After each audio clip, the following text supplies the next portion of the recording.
Havia um homem chamado Nabote. Esse homem, ele tinha uma vinha. Nesse período também tinha um rei chamado Acabe. A vinha de Nabote era bem próximo do local onde Acabe tinha também um reinado, um palácio em Jezreel. Acabe, ele botou o olho na vinha de Nabote e ele determinou comprar aquela vinha. Por ele ser rei, ele imaginava que Nabote iria ceder aquela vinha. Quando Acabe determinou comprar aquela vinha, Nabote disse: de maneira nenhuma vou vender algo que foi dos meus pais, porque tinha muito valor para Acabe. Nesse pensamento, Acabe, com aquela rejeição, com aquele não, Acabe volta para casa e fica muito triste. A Bíblia diz que ele fica realmente deprimido, revoltado com aquilo ali, porque ele queria possuir à força a vinha de Nabote, que não foi vendida. Acabe tinha uma esposa chamada, diga comigo, Jezabel. Irmãos, pensa numa cobra, pensa numa peste. Jezabel, ela determinou o seguinte: tu não és rei em Samaria? Ela determinou a morte de Nabote da pior maneira possível. O que aconteceu? Daqui a pouco a gente vai ler. O que aconteceu? Em Israel tem uma lei que se alguém blasfemar contra o Senhor, naquele tempo, época de Moisés, era apedrejado até a morte. Jezabel, ela usa a lei de Israel, ela determina um jejum para o Senhor, entre aspas, e qualquer pessoa que quebrasse esse jejum ia ser tido como blasfêmia. Arrumaram duas testemunhas, disseram que Nabote tinha blasfemado contra o Senhor, e assim ela mata Nabote e Acabe toma posse da vinha que era de Nabote. Vocês entenderam até aqui? Tá bom? Agora vamos ler esse texto em nome de Jesus, para a gente entrar mais fundo. Capítulo 21, versos 1, diz assim: sucedeu depois disso o seguinte: Nabote possuía uma vinha ao lado do palácio que Acabe, rei de Samaria, tinha em Jezreel. Disse Acabe a Nabote: dá-me a tua vinha para que me sirva de horta, pois está perto ao lado da minha casa. Dar-te-ei por ela outra melhor, ou se for do teu agrado, dar-te-ei em dinheiro o que ela vale. Porém Nabote disse a Acabe: guarde-me o Senhor, de que eu dei a herança de meus pais. Então Acabe veio desgostoso e indignado para a sua casa, por causa da palavra que Nabote, os jezreelita, lhe falara, quando lhe disse: não te darei a herança de meus pais. E deitou-se na sua cama e voltou o rosto e não comeu pão. Porém, vindo Jezabel, sua mulher, ter com ele, lhe disse: que é isto que tens assim desgostoso o teu espírito e não comes pão? Ele lhe respondeu: porque falei a Nabote, jezreelita, e lhe disse: dai-me a tua vinha por dinheiro, ou se te apraz, dar-te-ei outra em seu lugar. Porém ele disse: não te darei a minha vinha. Então Jezabel, sua mulher, lhe disse: governas tu com efeito sobre Israel? Levanta-te, come e alegre-te o coração. Eu te darei a vinha de Nabote, o jezreelita. Põe a mão na sua Bíblia e diga assim comigo: Pai, esta é a tua palavra, fala comigo e me ensina teus caminhos. Pode sentar, irmãos, e aplaude o nome dele bem forte.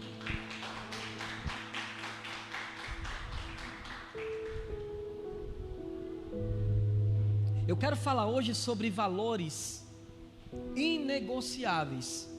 E eu acredito que todos nós, todo ser humano, ele tem algo de muito precioso que não vende, que não troca, que não é capaz de dar. Sim ou não, irmãos? Essa vinha de Nabote era uma vinha que já vinha de herança dos seus pais, possuía já os seus pais. E ele cultivava aquela vinha com muito amor, ele cultivava aquela vinha com muito apreço, porque foi algo conquistado dos seus pais. Talvez fosse a única lembrança que restasse de seus pais. Então ele cultivava aquilo ali como se fosse o seu maior tesouro. Acabe, rei de Samaria, por ser perto do palácio dele, ele desejou possuir a vinha de Nabote. Então ele oferece o que há de mais precioso naquele tempo: dinheiro ou outra vinha em lugar. Veja que não faltou opções para Nabote de se desfazer daquela vinha, sim ou não, irmãos? Porque o rei Acabe chega para ele e diz assim: olha, tu me dá a tua vinha, eu te darei outra melhor, ou se você quiser, eu te darei o preço que você me pedir.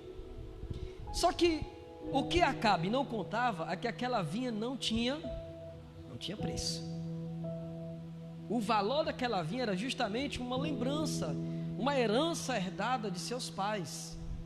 Irmãos, essa vinha, ela nos traz um grande retrato. Diga assim comigo: Nabote, nesse texto, representa o próprio Jesus. Diga: a vinha somos nós. Amém? A Bíblia diz que uma alma não tem preço. A sua alma, a sua vida, ela é tão preciosa quanto você possa imaginar. Assim como Nabote não negociou a sua vinha, Deus, ele não negocia uma alma com o diabo. Assim como Nabote, ele não aceitou qualquer preço, ele não aceitou qualquer dinheiro ou outra vinha em lugar, uma vinha melhor. Assim o Senhor, ele não aceitava qualquer preço por nossas vidas. Quem entende isso? Você pode aplaudir o Senhor por isso?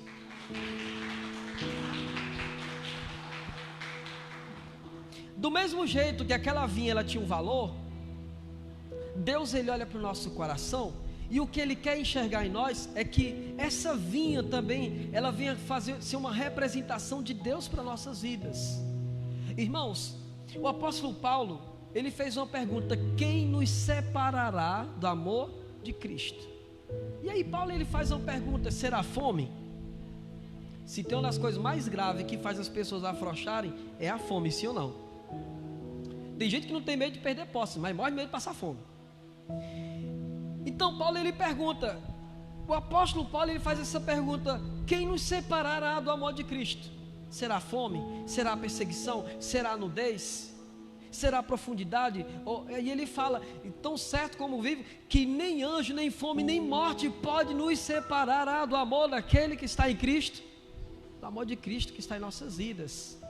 Diga isso para quem está do lado: quem é que pode te separar do Senhor? Você sabe qual é a maior arma do diabo para separar alguém do amor de Deus? A maior arma não é nem o pecado. Tem gente que consegue vencer o pecado, mas não consegue vencer o sentimento. Olha o que a Bíblia diz: que enganoso mais do que todas as coisas é o... E a maior arma do diabo para esfriar você da presença do Senhor, irmãos, é o sentimento. Ele usa o pai, ele usa a mãe, ele usa o filho, ele usa o que for preciso para que você comece a quebrar a tua espiritualidade com Deus. E quando você tem Deus como Nabote tinha aquela vinha como uma grande preciosidade, irmãos, não há nada que possa te afastar da presença do Senhor. Não há nada que possa fazer você quebrar com Deus. Você quebra com o mundo, você quebra com o sistema, mas você não quebra com Deus. O mundo pode te mostrar outros valores que não sejam os valores de Deus. O que Acabe fez para Nabote foi mostrar outros valores além dos valores que ele já tinha. Quer ver uma coisa? Nossos pais sempre nos ensinam grandes valores, sim ou não? Papai e mamãe nos ensinam a orar, nos ensinam a caminhar, nos ensinam a não querer nada dos outros, não roubar as coisas dos outros. Talvez seus pais são os responsáveis por você crescer na presença de Deus. É ou não é assim? Eles nos ensinam valores para que você cresça e guarde esses valores no seu coração e não negocie eles com o mundo, não negocie eles com o inimigo, não negocie eles com nada. Sabe, talvez muitas pessoas disseram assim: pastor, mas Nabote morreu, o que adiantou? Não era melhor ele ter dado aquela vinha? Não era melhor ele ter pego a vinha melhor, pegue a vinha melhor que Acabe tinha oferecido, ou o dinheiro? Diga assim para quem está ao outro lado: sabe, tem gente que só serve a Deus dependendo das circunstâncias. Sim ou não? Tem gente que é fiel a Deus quando tudo está bom.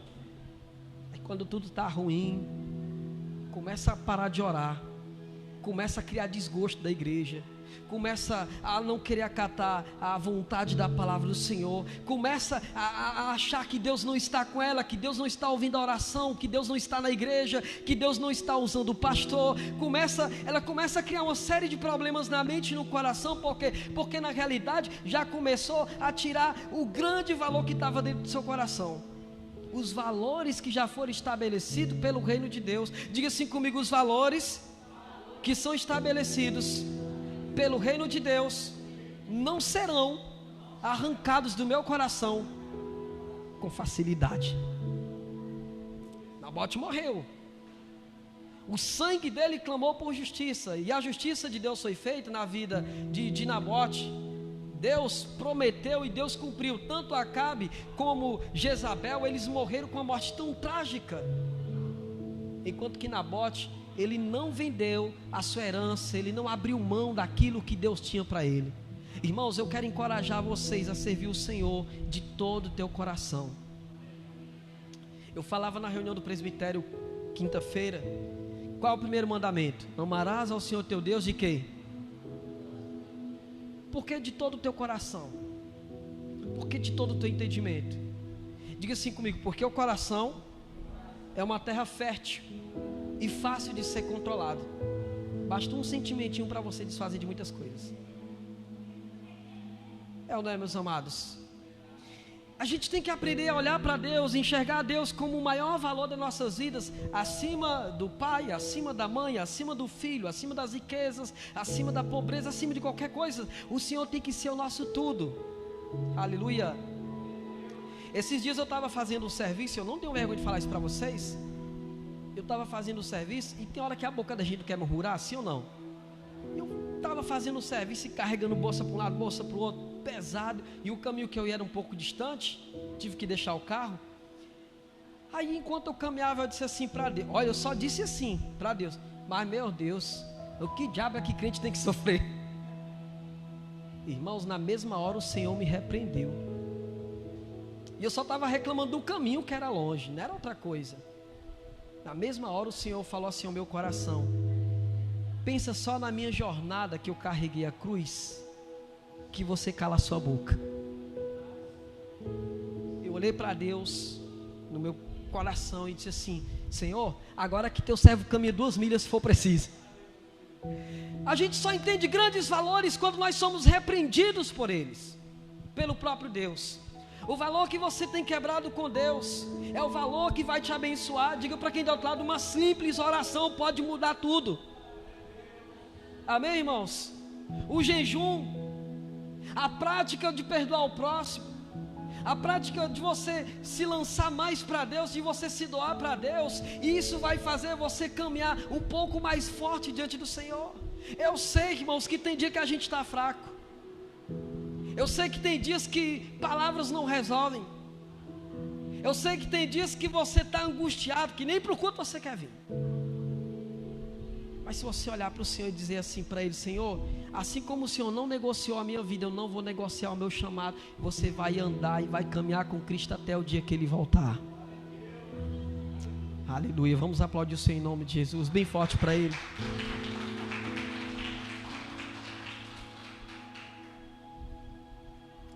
Eu imagino como o Nabote, na hora que ele foi caluniado, eu imagino como ele ficou chateado. Porque ele foi acusado de blasfemar contra Deus, um cara que era tão reto, um cara que era tão firme contra Deus. Pelo simples fato de ele não vender uma vinha, acusaram ele de blasfemar contra o Deus de Israel, e ele morreu apedrejado, injustiçado ali por causa disso. Mas o mais lindo é que Nabote, em nenhum momento ele voltou atrás na sua palavra, na sua decisão, quando ele disse: eu não vou vender a minha vinha. Ele morreu e não vendeu. Quando Jesus foi para a cruz do Calvário, os soldados romanos, quando chegaram para Cristo, Pedro pega uma espada, corta a orelha de Malco. Jesus disse assim: Pedro, guarda a tua espada, Pedro.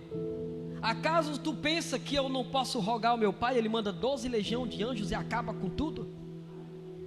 Ele olha para Deus e diz assim: Jesus, Pai, se possível passa de mim esse cálice, contudo não seja o que eu quero e o que tu queres. Para você o mais difícil pode ser servir a Deus por causa da vida financeira que você passa, ou por causa de uma perseguição, por causa de um desentendimento, uma mágoa, coisas tão pequenas que quando a gente olha para os verdadeiros homens de Deus na Bíblia, ou para aqueles que estão fora do nosso país, tentando servir a Deus, tentando carregar uma Bíblia e não conseguem por causa do Evangelho, por causa de decisões difíceis. Quantos cristãos são mortos pelo simples fato de professarem a sua fé? E por qualquer obstáculo, muitas das vezes a gente quer desistir, irmãos. Qualquer obstáculo, muitas das vezes a gente olha para Deus e a gente se acha no direito de se magoar com Deus. Sim ou não? A gente se acha no direito de achar que Deus deu as costas para a gente, quando na realidade muitas vezes a gente dá as costas para Ele, valorizando mais o pai, o filho, valorizando mais a igreja, mais o pastor, mais aquilo que nós possuímos. E às vezes a gente acha que Deus é que esqueceu da gente, quando nós estamos na mesma posição dos israelitas, dos jezreitas, na mesma posição dos samaritanos, que deram as costas para o Senhor. Se Deus perguntasse para você isso, qual o maior valor na sua vida, o que você diria? Qual a sua maior herança? Diga comigo: amar a Deus sobre todas as coisas, de toda a minha força, de todo o meu entendimento, porque de todo o coração, porque Ele não divide a glória dele com ninguém. Porque de toda a força, porque quando você está fraco, é Ele quem te fortalece. Quem é que nunca ficou fraco? Porque de todo o teu entendimento, porque se você não tiver entendimento do que Deus Ele quer de você, você vai começar a fazer coisas que Deus não quer que você faça. Como eu fiz, murmurar é uma delas. Achar que Deus não está contigo, irmão. Olha quantas lutas você passou. Olha quantas dificuldades você passou. A Bíblia diz que as aflições do justo podem ser muitas, mas de todas o Senhor livra elas. Aleluia. Achar que Deus não está contigo por causa de pequenos problemas. Achar que Deus deu as costas para você. Achar que Deus não está te enxergando a tua luta. Aleluia. Diga assim comigo: tudo que eu preciso é enxergar o Senhor. O que a gente faz quando a gente está mais ceguinho? O que é? Você vai no oculista, né? Sim ou não? É porque o Heitor quebrou meu óculos, mas era para mim estar com o meu aqui agora. No dia que eu fui lá fazer o exame, a mulher disse assim para mim: vale, meu Deus, meu filho, não sei como é que você é cego. Eu digo: eu mesmo não. Amarrado isso aí. Você tem que usar óculos. O que acontece quando a gente precisa enxergar melhor? Você faz um exame e você compra um. E por que o crente não aprende a enxergar melhor? Que o que o pastor ensina, o que a palavra ensina, é para que você cresça diante do Senhor. Por que a gente não aprende a enxergar melhor? Que nós somos valorizados por Deus. Nem que você passe luta. Ou será que nós esquecemos daquele versículo? Que todas as coisas cooperam o quê? Para o bem daqueles que amam. Se está passando a luta, Deus está cooperando para o teu crescimento nisso. Amém ou não amém? Você foi abandonado por alguém, olha o que a Bíblia diz. A palavra do Senhor diz lá em Salmos. Davi quem falou isso: se meu pai e minha mãe me abandonarem, o Senhor me acolherá. Se está se sentindo rejeitado, Jesus passou por isso. Se está se sentindo só, Jesus passou por isso. Mas nem por isso ele negociou você com o inimigo. Nabote não negociou. Irmãos, os valores do reino de Deus não podem ser negociados. A palavra do Senhor de Deus não pode ser negociada. O que Deus te ensina tem que ser uma lei, mas não aquela lei de obrigação, aquela lei prazerosa. Eu venho ao culto porque eu amo meu Deus. Amém ou não amém? Eu vou orar porque eu preciso que Ele me ouça. Eu vou abrir um jejum porque eu preciso me fortalecer. Eu volto a dizer, igreja, tem pessoas que elas servem a Deus dependendo da circunstância. Quando tudo está bem, elas estão na presença de Deus. Quando tudo está mal, elas culpam a Deus, acham que Deus se esqueceu. Diz para quem está ao outro lado: Deus, Ele tem que ser a sua vinha, assim como você é a vinha dEle. Amém?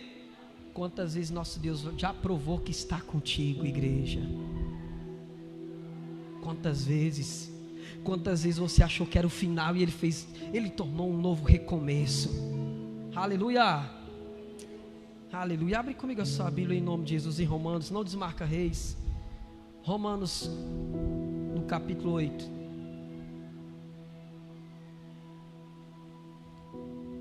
Eu imagino Nabote morrendo, sabendo que a sua vinha ficar para outro, com preço de injustiça. Mas eu também imagino como Deus estava ali com ele naquele finalzinho, igreja. Como Deus está conosco. Você crê nisso?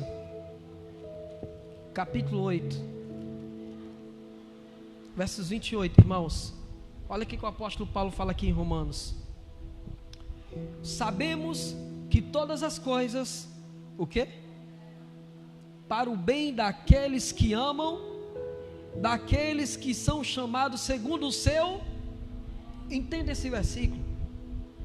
Todas as coisas cooperam para o bem daqueles que amam a Deus.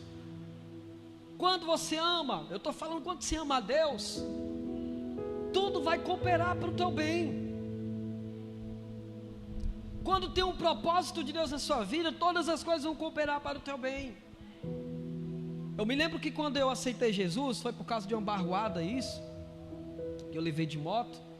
Eu bati com a cabeça na quina a gente chama de meio fio, né? Eu bati com a cabeça, aqui também, pronto. Quando eu chego no hospital, a doutora diz assim: não deixe teu filho dormir. Se ele dormir, pode ser que ele não torne mais. Quando eu ouvi aquela palavra, eu imaginei logo: aqui eu vou morrer. Já era. A gente vê todos os nossos sonhos indo embora, né? Quando a gente está no finalzinho. Eu me lembro que eu fiz um voto a Deus naquele hospital. Eu disse assim: Senhor, se eu não morrer, eu vou te servir por toda a minha vida. Dormi. Mamãe, eu me lembro que quando eu estava dormindo, mamãe batia no meu rosto e dizia assim: menino, acorda meu filho, acorda. E ela chorando, desesperada. Eu apaguei. Quando acordou o dia, a primeira coisa que eu digo: estou vivo. Eu tenho que ir para a igreja, agora que eu vou servir a Deus mais ainda. Irmãos, de lá para cá eu passo luta, passo dificuldade, passo. Mas uma coisa é certa, eu não abro mão de caminhar com o Senhor. Eu não abro mão de servir a Deus. E diga para quem está do outro lado: eu quero te encorajar a você não abrir mão de servir o Senhor. Acima de qualquer luta, acima de qualquer circunstância, o Senhor está contigo. Vocês creem nisso? Então todas as coisas cooperam para o bem daqueles que amam a Deus, segundo os que são chamados o seu propósito. Você está aqui por um propósito de Deus. Você está vivo hoje por um propósito de Deus. Você está respirando por um propósito de Deus. Nada acontece por acaso. Tudo é uma permissão de Deus para que você abra os teus olhos e enxergue melhor que a glória do Senhor, a glória de Deus está trabalhando na tua casa, na tua vida. Diz para quem está do outro lado: e nunca mais culpe a Deus, hein? Nem no pensamento. Ele é o nosso dono. Ele é o nosso tudo. Ele é a nossa vinha, assim como nós somos a vinha do Senhor. Sabe, Nabote morreu, Jesus também morreu na cruz do Calvário. A maior vitória de Cristo, irmãos, foi na cruz do Calvário. Porque na cruz do Calvário, quando ele disse: está consumado, está cumprido o propósito, na cruz do Calvário, ali foi derramado o sangue dele sobre toda a humanidade. Ali nós somos purificados, ali nós somos santificados, ali nós somos salvos para a honra e para a glória de Deus. A maior vinha que você pode ter é o Senhor. Não é o mundo. Tem pessoas que ainda ficam presas nesse mundo. Não é a amizade que te afasta de Deus. Não é o pai, porque nossos pais um dia também vão. A gente não quer mais vão. Não são os filhos, porque um dia eles vão crescer. A gente investe tanto para chegar um cara depois e dizer assim, né? A gente investe nossos... Quem é pai de menina como eu aí? Você já sabe, né? Que mais tarde vai aparecer um cara que elas vão amar e vão embora, vão casar. Você investe tanto para depois ir com outro lá. Imagina às vezes chegar alguém: pastor Arthur, eu quero orar com a tua filha, ou futuramente quero pedir a mão dela em casamento. Vocês que são pai de meninas, vocês pensam nisso também? Ou é só eu? Que às vezes fico viajando pensando: rapaz, será que é hoje? Um dia desse eu peguei um garotinho olhando para, tirando a sorte da manta, quando a gente morava ali nos Paredões. Eu disse: que é isso aí? Não, pastor, não, é só para postar. Não fez, apaga. Não, apaga, rapaz, ela tem pai. Não, pastor, é só para postar. Pois é, eu estou dizendo que é só para pagar. A gente investe tanto, a gente cuida tanto, sim ou não, irmãos? Para lá na frente, a gente sabe que eles vão ter que casar, vão ter que construir a vida deles. Seus pais construíram a vida deles, vocês tiveram que construir a de vocês, e assim vai ser, sim ou não? Sabe o que eu quero aonde eu quero chegar com isso? Será que todo investimento de Cristo, a morte, todo aquele cuidado dele foi em vão, irmãos? Que você não consegue rejeitar o mundo, que você não consegue declarar nas redes sociais que Ele é o teu Deus, que Ele é o teu Senhor. Tem que ser um crente escondido, tem que ser um crente que é dependente, depende da circunstância para servir a Ele. Será que foi em vão a morte do Senhor? Será que Ele não merece que teu amor seja maior, o teu amor por Deus seja maior do que tudo, do que todos? Será que Ele não é essa vinha tão preciosa para nós? Por isso que Paulo disse que ele estava tão certo que nada pode nos separar do amor de Deus. Levanta tuas mãos, fecha teus olhos, diga assim comigo: Senhor, eu quero te enxergar melhor, eu quero te conhecer muito mais, eu quero ter a ousadia e a coragem que Nabote teve de não negociar o que era tão valoroso, o que era tão precioso.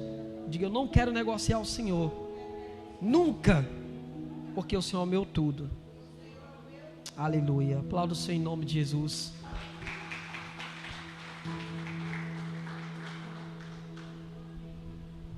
Para a gente finalizar, eu imagino quantos amigos de Nabote disseram para ele: rapaz, vende essa vinha, é para o rei disse que ia te dar outra melhor. Ou quantas pessoas disseram assim para ele: se fosse eu vendi, porque o rei disse que você podia pedir o preço que você quisesse. Ou outras pessoas talvez dissessem: tu conhece que a mulher dele é uma cobra, né? Aquela Jezabel vai te matar, ela vai dar um jeito de conseguir essa vinha. Eu imagino quantas chantagens chegou para Nabote, para ele se desfazer do que era dele. Mas quantos não levaram dele, irmãos? O que é que o inimigo tem te oferecido?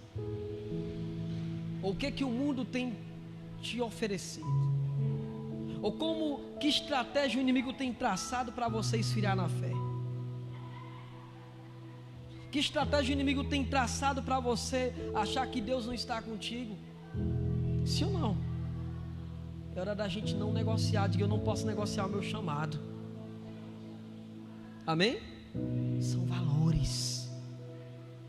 Valores a gente não negocia, a gente não troca, a gente não dá. Impossível. Os valores que papai e mamãe colocaram diante do coração de vocês não podem ser negociados. Quem crê assim, diga glória a Deus. Não negocie a sua vida com Deus. Ah, pastor, para me vir para o culto é tão difícil. A esposa diz: não, vamos hoje não. O pai diz: vai não, hoje não. O esposo diz: não, minha filha, vamos ficar aqui em casa mesmo, a gente ora aqui, a gente assiste uma live aí de um culto, uma coisa assim qualquer. Culto não. Mas você sabe como é valoroso entrar na casa do Senhor e chamar Ele de Pai. Amém? Não negocie o Espírito Santo, não negocie o valor que Deus colocou no teu coração. Fica de pé, aplauda o nome dele bem forte para Jesus.